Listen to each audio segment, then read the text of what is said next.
In the wake of the train derailment in East Palestine, Ohio in February, Republicans zeroed in on one man as the scapegoat of that chemical spill: Transportation Secretary Pete Buttigieg. For 2 years, Secretary Buttigieg downplayed and ignored crisis after crisis while prioritizing topics of little relevance to our nation's transportation system, said Florida Senator Marco Rubio, who went on to call for Buttigieg to resign. Pete Buttigieg had the opportunity to address this problem. He instead talked about the excessive amount of, this is not a joke, too many white men in the construction industry, Ohio Senator J.D. Vance said, adding, that is not a serious concern for this country right now. What is going on in East Palestine is the Secretary of Transportation needs to focus on real problems, not fake problems. Donald Trump Jr. was even more blunt, which is kind of his thing, in an Instagram post. Look. White House Press Secretary Karine Jean-Pierre dismissed the attacks on Buttigieg as, quote, bad faith, and reminded reporters that Elaine Chao, she was the head of the Department of Transportation, and when there was these types of chemical spills, nobody was calling for her to be fired. Now, it's worth noting here, Buttigieg later told CNN that he should have gone to East Palestine earlier. So, put that there.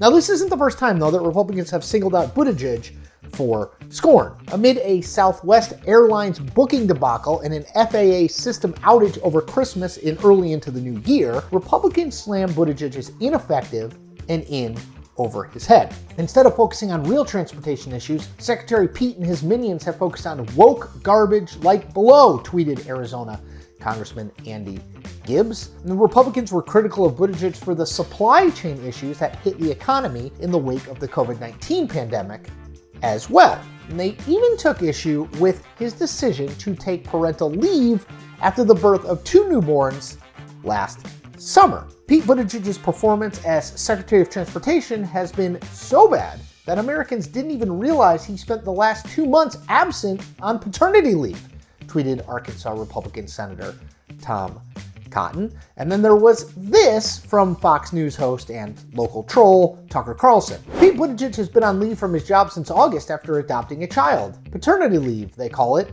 trying to figure out how to breastfeed. No word on how that went. Worth noting here, Buttigieg is gay and is married to a man named Chasten Buttigieg. More on that in 1 second. So what explains all the vitriol directed at Buttigieg? After all, as Karine Jean-Pierre did note, Elaine Chao spent 4 years as Donald Trump's transportation secretary and got nowhere near this amount of attention. And I bet you can't name another person who has served as transportation secretary in, let's call it, the last 2 decades, right? Right. It's impossible to have that conversation without noting that Buttigieg is the highest profile gay politician in the country. He is married to a man. They have adopted children, all of which makes it very easy for Republicans to characterize Buttigieg as the face of the woke revolution in America, someone who wants to upend all the traditional ways of doing things to accommodate his lifestyle. Now, that sentiment is often tinged, not always, but often tinged with more than a little bit of homophobia. Republican politicians playing on the fears among some within their party of the secret implementation of some sort of radicalized gay agenda is part and parcel of what is going on here. Again, not everyone, but some. And there's also the fact that Buttigieg is, without question, a rising star within the Democratic Party. His surprisingly strong showing in the 2020 presidential primary race, coupled with his extreme youth, he's still only 41, made clear that Buttigieg will be around in national politics for the foreseeable future, which does give Republicans some incentive to slow his roll, to knock back some of the momentum he's built up over these last few years. And then there's the fact that Buttigieg has been one of the leading faces of the Biden administration. He is on TV constantly.